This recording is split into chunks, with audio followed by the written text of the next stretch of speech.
चलिए class 10th वाले एक बार आप कमेंट करके बता दीजिए क्या हाल चाल है प्यारे दोस्त, क्योंकि बहुत ही नज़दीक आपका पेपर है, 2 से 4 दिन बचे हैं। इसी समय आपको मेहनत करके अच्छे अंक प्राप्त करने हैं। तो ज़्यादा बातचीत ना करते हुए आपको सिलेबस की जानकारी को रखते हुए, आपको सिलेबस अपने चैप्टर का स्मरण करते हुए, ठीक है, याद करके इस टॉपिक को मैंने बनाया है। क्योंकि देखिए, इस प्रश्न से आपके कम से कम 25 से 30 प्रश्न बने हैं। इन्हीं 25 से 30 प्रश्न में से आपके कम से कम 10 से 15 प्रश्न फंसने ही फंसने हैं। मैंने 2 वीडियो अपलोड की है, उन दोनों वीडियो को आप ध्यान से पढ़ लेना प्यारे दोस्त, ताकि आपको कोई प्रकार की दिक्कत ना हो। ठीक है, तो प्रश्न नंबर 1 है कि प्रकाश के परावर्तन के नियम लिखिए तथा समतल दर्पण द्वारा प्रतिबिंब निर्माण समझाइए। तो उत्तर लिखना है प्रकाश के परावर्तन के 2 नियम होते हैं। पहला नियम आपतित किरण परावर्तित किरण और अभिलंब एक ही तल में होते हैं। दूसरा नियम यह है आपतन कोण परावर्तन कोण के बराबर होता है। समतल दर्पण में बनने वाला प्रतिबिंब आभासी सीधा और वस्तु के कैसा होता है, बराबर होता है। ठीक है, यानी वस्तु के बराबर के आकार का होता है। प्रतिबिंब दर्पण के पीछे उतनी ही दूरी पर बनेगा जितनी दूरी पर वस्तु कहाँ रखी होगी, सामने रखी होगी। ठीक है, तो बस आप प्रश्न नंबर दूसरे पे ध्यान देके पढ़िए। प्रश्न नंबर 1, लेंस की क्षमता क्या है। क्वेश्चन नंबर दूसरा कहता है लेंस की क्षमता क्या है। उत्तल लेंस अवतल लेंस की क्षमता में अंतर समझाइए। तो आपको लिखना होगा किसी लेंस की अभिसरण या अपसरण शक्ति को लेंस की क्षमता कहते हैं। इससे डायोप्टर में मापा जाता है। उत्तल लेंस की क्षमता कैसी होती है, धनात्मक होती है, क्योंकि यह किरणों को क्या करती है, अपसरित करती है।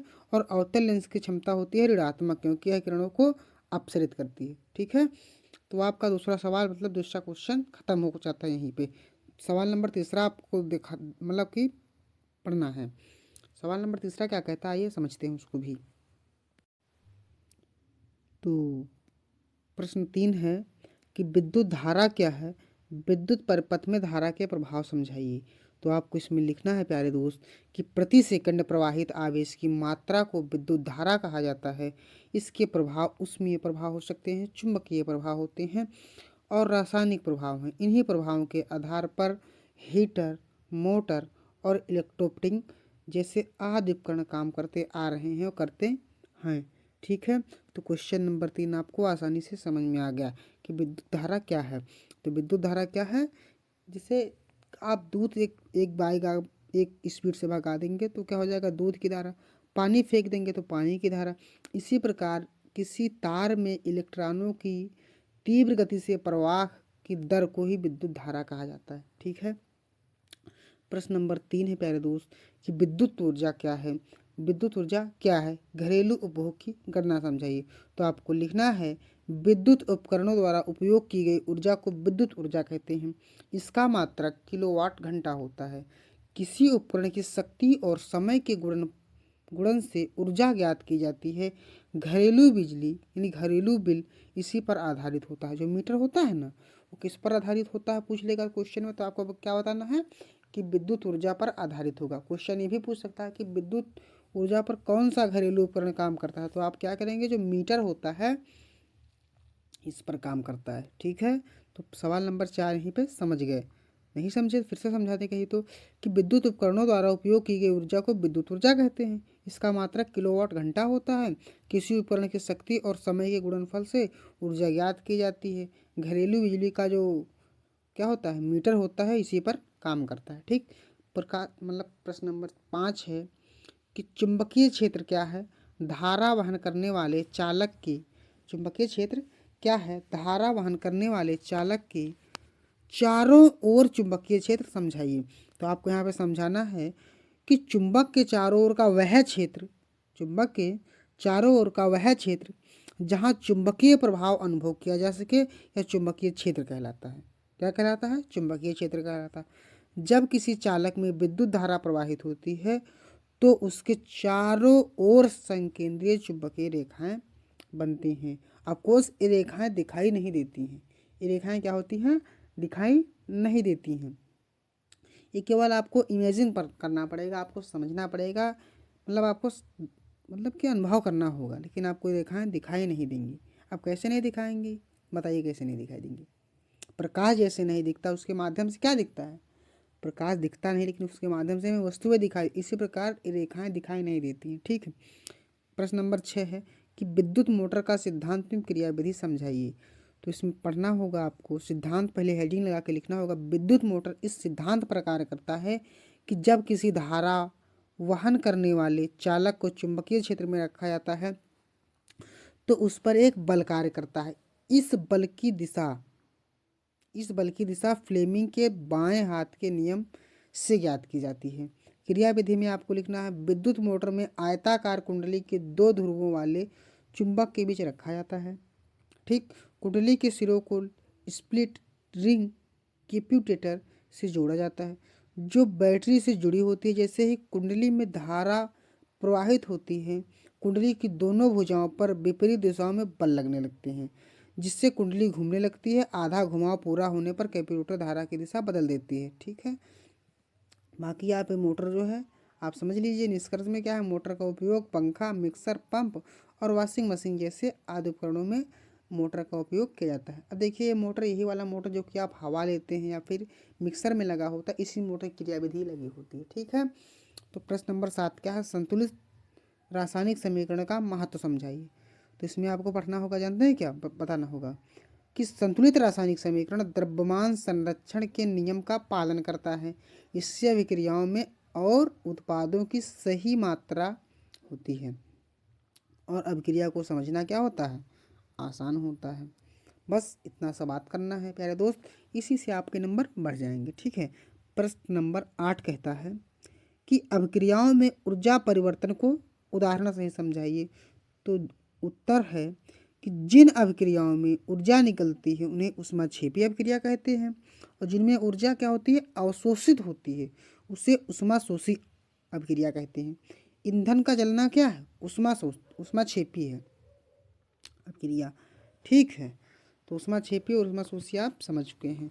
मतलब देखिए, जहाँ ऊष्मा निकले तो क्या होगी बताइए, ऊष्माक्षेपी, और जहाँ ऊष्मा क्या हो, अवशोषित हो तो क्या होगी, ऊष्माक्षेपी होगी।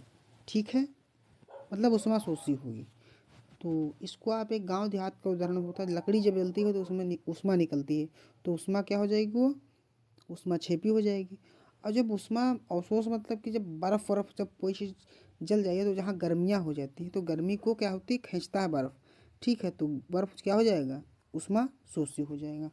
प्रश्न नंबर 8 आपका यहीं पे समाप्त होता है। प्रश्न नंबर 9 देखते हैं, अम्ल, क्षार एवं लवण के दैनिक जीवन में उपयोग समझाइए।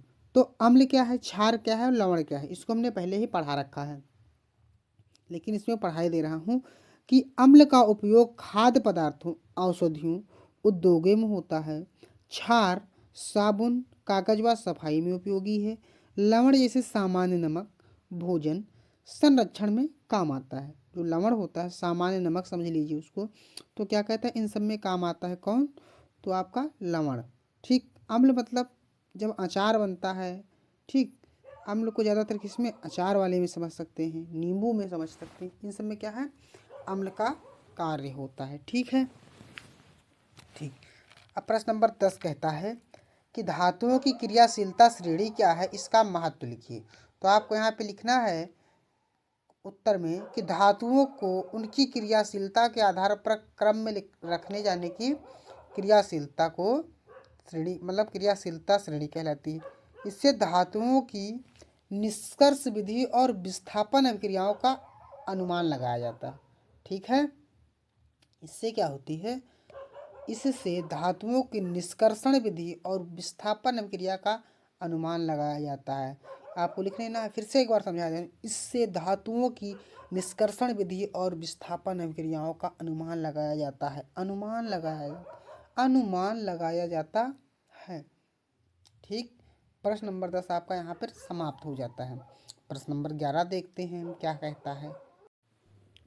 चलिए, इन सब प्रश्नों पे ज़्यादा समय ना व्यतीत करके इनको जल्दी जल्दी निपटा देते हैं। ऑप्शनल वाले हैं लेकिन ये भी बहुत इंपॉर्टेंट है। क्वेश्चन नंबर 1 है, उत्तल लेंस का फोकस दूरी क्या होती है। तो आपको उत्तर हो जाएगा, वह बिंदु जहाँ प्रकाश की किरणें आपस में मिलते हैं उसे क्या कहते हैं, उत्तल लेंस की फोकस दूरी कहते हैं। ठीक है, तो प्रश्न नंबर 1 आपका खत्म हो जाएगा, बहुविकल्पीय। ठीक है। फिर से समझा देते हैं। वह बिंदु जहाँ प्रकाश की किरणें क्या होती है, आपस में मिलती हैं, तो वहाँ पर क्या होता है, तो वहाँ पर होगी फोकस दूरी होगी। ठीक, क्या होगी, फोकस दूरी होगी। फिर से समझ लीजिए, उत्तल लेंस की फोकस दूरी होती है वह बिंदु जहाँ प्रकाश की किरणें क्या होती हैं, आपस में मिलती हैं, तो वहाँ पे क्या होता है, उत्तल लेंस की फोकस दूरी होती है। प्रश्न नंबर दूसरा, समांतर संयोजन में कुल प्रतिरोध कैसा होता है। समांतर संयोजन में कुल प्रतिरोध कैसा होता है, तो आपको लिखना है कि सबसे छोटा प्रतिरोध समांतर संयोजन में कुल प्रतिरोध जैसा होता है। सबसे छोटा प्रतिरोध समांतर संयोजन में होता है। ठीक, प्रश्न नंबर 3 पे हम बढ़ते हैं।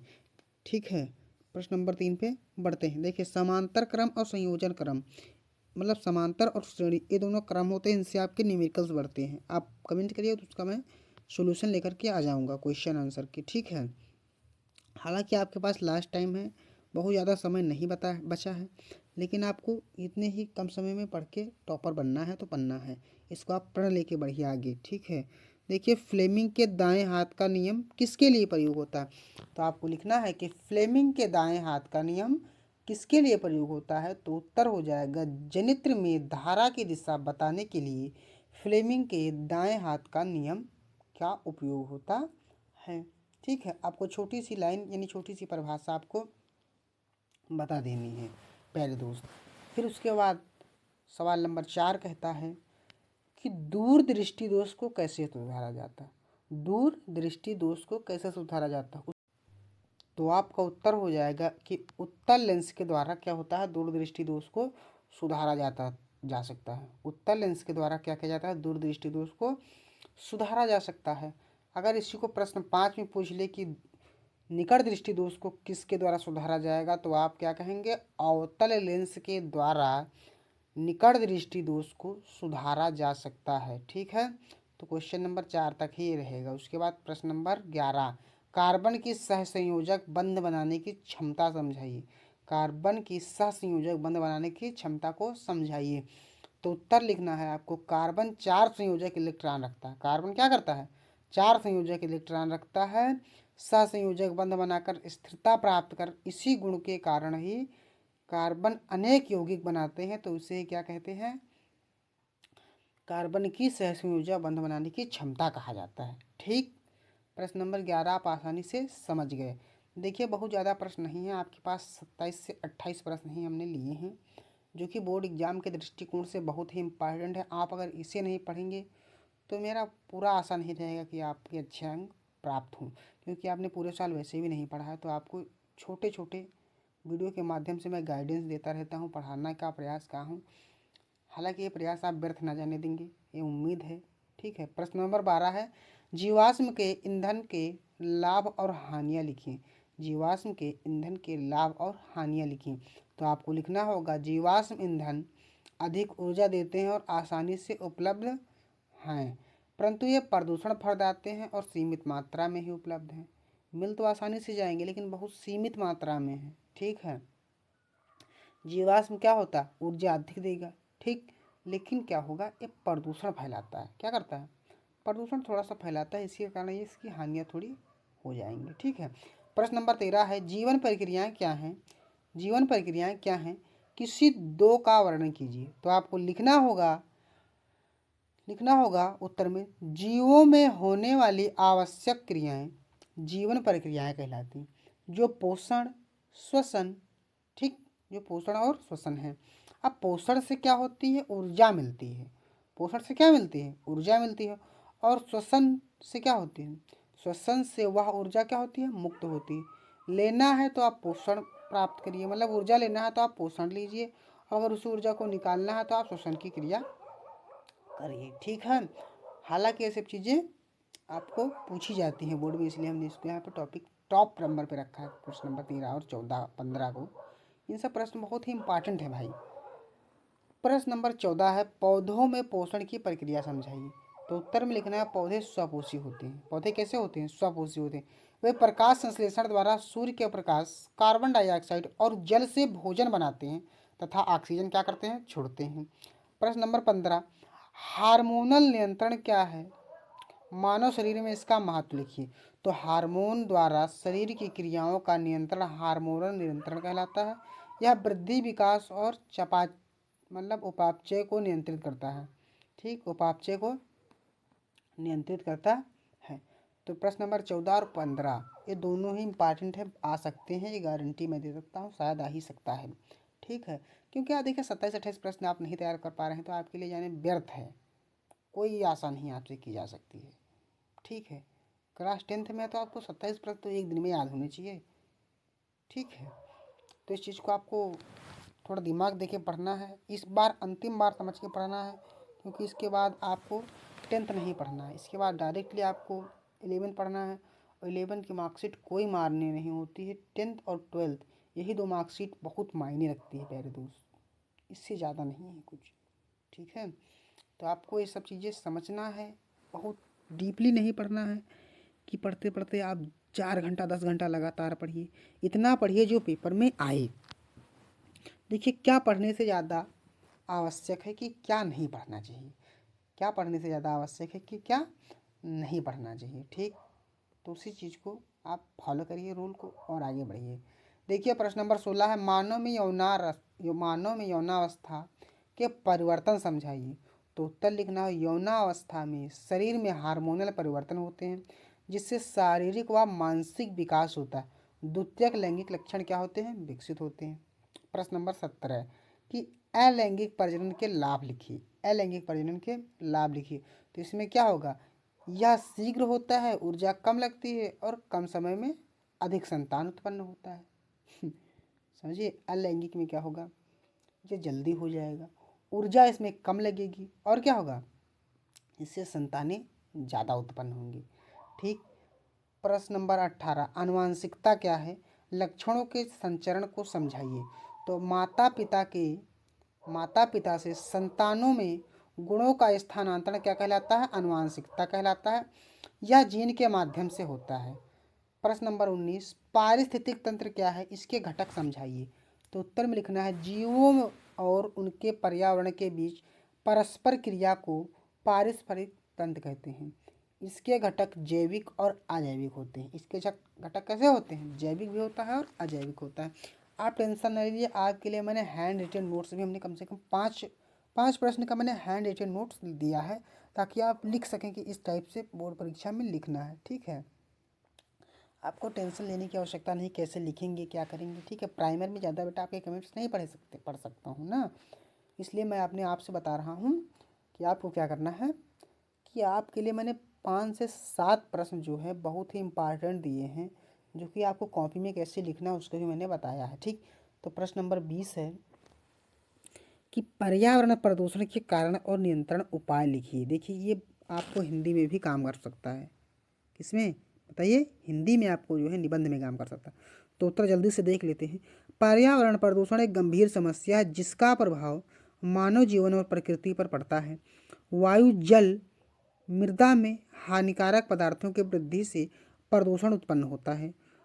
पर्यावरण प्रदूषण के प्रमुख कारकों में उद्योग से निकलने वाला धुआं और अपशिष्ट वाहनों से निकलने वाली विषैली गैसें तथा वनों की कटाई शामिल हैं। इसमें इसके अलावा प्लास्टिक का अधिक उपयोग और जनसंख्या वृद्धि भी प्रदूषण को बढ़ाती है। पर्यावरण प्रदूषण को नियंत्रित करने के लिए अधिक से अधिक वृक्षारोपण करना चाहिए। ठीक, स्वच्छ और नवीकरणीय ऊर्जा के स्रोतों को प्रयोग में बढ़ाना चाहिए, आवश्यक है। और उद्योगों और वाहनों पर प्रदूषण नियंत्रण नियमों का पालन करना चाहिए। साथ ही कचरे का सही निपटान और प्लास्टिक के उपयोग को कम करना चाहिए। इस प्रकार यदि हम सभी मिलकर प्रयास करें तो पर्यावरण प्रदूषण को काफ़ी हद तक क्या कर सकते हैं? कम किया जा सकता है या हटा ही जा सकता है। देखिए प्रदूषण का मतलब क्या है? पर्यावरण को जब क्षति पहुंचेगी तो प्रकृति से छेड़छाड़ होगी, और जब प्रकृति से छेड़छाड़ होगी तो क्या होगा आप समझ ही सकते हैं। देखिए आपको यहाँ पे प्रश्न दिया गया है, फिर आपको यहाँ पे 5 प्रश्न ऑप्शनल मिलेंगे कि द्विविस्थापन अभिक्रिया का उदाहरण है। द्विविस्थापन अभिक्रिया का उदाहरण हो जाएगा AgNO3 plus NaCl gives out AgCl3, मतलब AgCl प्लस NaNO3। ठीक है, तो प्रश्न नंबर 6 आपका आसानी से निपट गया। उत्तर नंबर ए आपका राइट आंसर हो जाएगा। ठीक है, ठीक। अब देखिए अगर द्विविस्थापन ना पूछता तब क्या करते हैं बताइए? द्विविस्थापन अगर यहीं पर ना पूछता तो आप क्या करते? अगर आपको पूछ लेता कि अब क्रिया की कोटि बताइए, तो कोटि तो आपके में है नहीं, लेकिन आप लोग थोड़ा थोड़ा देखिए, उसको मैंने पहली वाली वीडियो में बताया है। ठीक है, जो मैंने पहले आपकी वीडियो बनाई है उसमें पूरा पूरा एकदम अच्छे से उसको डीपली समझा दिया है क्रिया के कितने प्रकार होते हैं। ठीक, क्वेश्चन नंबर 7 है, एथिलीन हार्मोन किस काम में आता है? एथिलीन हार्मोन किस काम में आता है?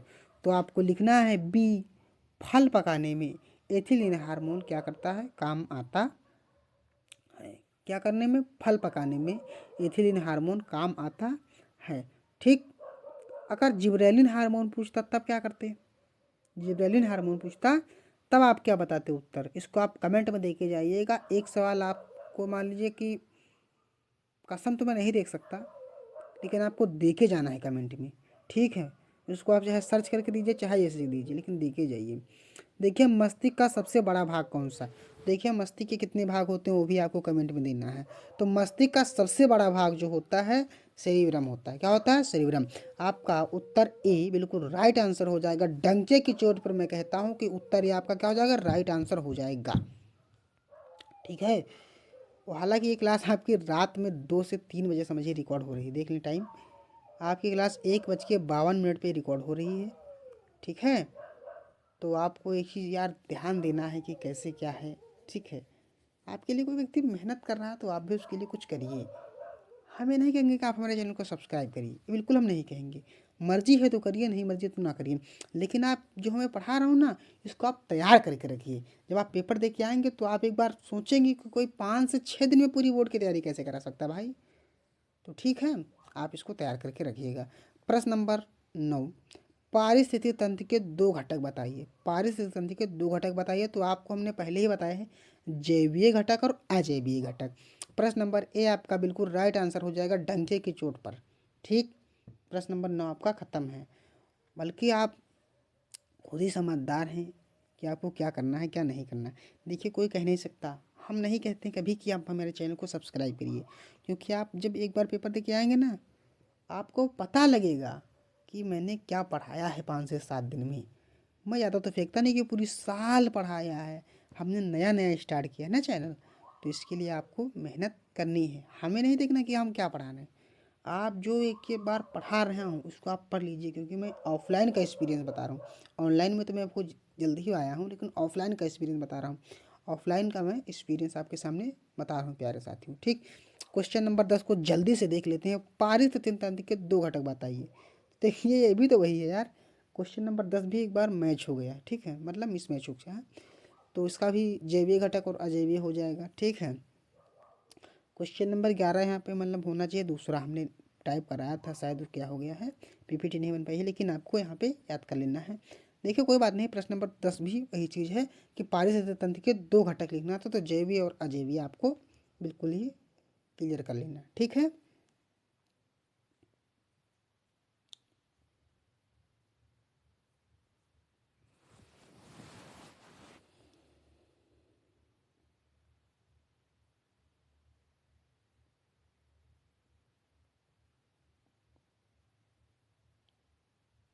चलिए अब देखते हैं हैंड रिटन नोट्स।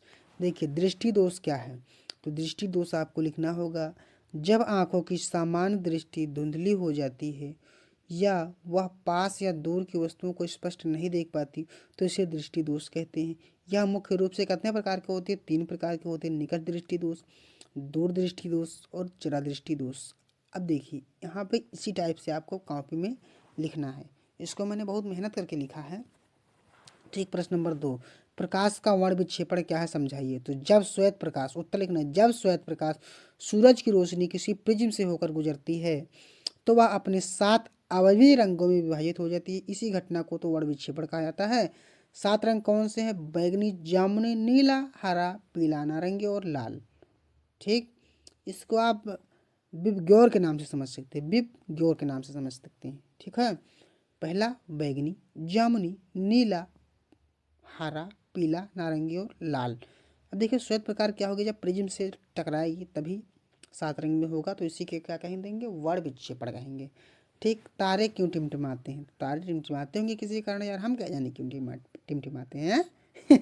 मजाक था। आपको लिखना है उत्तर में, तारे पृथ्वी से दूर हैं। तारे क्या हैं? पृथ्वी से बहुत दूर हैं। जब तारों का प्रकाश पृथ्वी के वायुमंडल में प्रवेश करता है तो हवा की अलग अलग परतों का घनत्व बदलने के कारण प्रकाश का लगातार अपवर्तन होता है। अपवर्तन मतलब रिफ्रैक्शन होता है। इस कारण ही प्रकाश की किरणें कभी हमारी आंखों तक पहुंच पाती हैं और कभी नहीं पहुंच पाती हैं। कभी कभी जिससे तारे टिमटिमाते हुए दिखाई देते हैं, हालांकि ये टिमटिमाते बिल्कुल नहीं हैं। टिमटिमाते बिल्कुल नहीं हैं, ये चीज़ आप ध्यान रखिएगा। तारे टिमटिमाते नहीं, आपको केवल इमेजिन होता है। जब इसकी प्रकाश आंखों में पहुंचेगी, कभी कभार नहीं पहुंचती, इसीलिए क्या कहते हैं? टिमटिमाते हैं तारे। ओम का नियम याद करके लिखिए। ओम का नियम लिखिए। तो आपको लिखना होगा, यदि किसी चालक की भौतिक अवस्था जैसे ताप स्थिर रहे तो चालक के सिरों के बीच विभवांतर बी, उसमें बी प्रवाहित होने वाली विद्युत धारा आई के समानुपाती होता है। तो इसका जो सूत्र हो जाएगा बी बराबर आई इंटू आर। बी बराबर आई इंटू आर, जहाँ आर एक क्या है? नियतांक है, जिसे प्रतिरोध कहते हैं। क्या कहते हैं प्यारे दोस्त? प्रतिरोध कहते हैं। इसको आप पढ़ लेंगे ना तो क्लास मतलब 10th आप निकल ही जाएंगे। 9th वाले बच्चों के लिए ठीक, 11 12 सबके लिए काम आएगा। क्वेश्चन नंबर 5 है कि प्रतिरोध क्या है, इसका एसआई मात्रक लिखें। प्रतिरोध क्या है, इसका एसआई मात्रक लिखें। तो आपको लिखना है, किसी चालक का वह गुण उसमें प्रवाहित होने वाली विद्युत धारा का विरोध करता है, उससे प्रतिरोध कहते हैं। उससे प्रतिरोध कहते हैं। इसका एसआई मात्रक क्या होता है? ओम होता है। इसका एसआई मात्रक क्या होता है प्यारे दोस्त? ओम होता है। आप आज आपकी लास्ट क्लास है, इसके बाद बहुत कम ही आपकी क्लास ले पाऊँगा शायद, और आपके बीच बहुत कम समय में रहा और कम ही समय में आपको अच्छी चीज़ें प्रोवाइड कराने का मैंने बहुत बड़ा प्रयास किया है। इसके लिए ठीक है, बहुत बहुत धन्यवाद प्यारे दोस्त कि आपने हमारी बातों को फॉलो करके बढ़ रहे हैं आगे। हालांकि ये बहुत मुश्किल है कि 5 से 7 दिन में अपना परिचय बनाना। तो प्रश्न नंबर 7 है इसी बात पे कि फ्लेमिंग के वार्म हस्त नियम को लिखिए। फ्लेमिंग के वार्म हस्त नियम को लिखिए। तो इसमें लिखना होगा, इस नियम के अनुसार यदि हम अपने बाएं हाथ के अंगूठे तर्जनी और माध्यमा को एक दूसरे के लंबवत फैलाएं तो तर्जनी चुंबकीय क्षेत्र की दिशा बताएगी, माध्यमा विद्युत धारा की दिशा बताएगी और अंगूठा चालक पर लगने वाले बल की दिशा बताएगा। प्यारे दोस्त, प्रश्न नंबर 8 है, मोटर का सिद्धांत क्या है? मोटर का सिद्धांत क्या है? तो आपको लिखना है, मोटर का सिद्धांत, विद्युत मोटर का सिद्धांत विद्युत धारा के चुंबकीय प्रभाव पर आधारित है। जब किसी आयताकार कुंडली को चुंबकीय क्षेत्र में रखकर उसमें विद्युत धारा प्रवाहित की जाती है तो उसमें एक बल कार्य करता है जो कुंडली को लगातार घुमाता है। यह विद्युत ऊर्जा को यांत्रिक ऊर्जा में बदलता है। इसी को क्या कहेंगे? विद्युत का। ठीक। नाभिकीय ऊर्जा क्या है? तो उत्तर लिखेंगे, परमाणु के नाभिक के विखंडन या संलयन से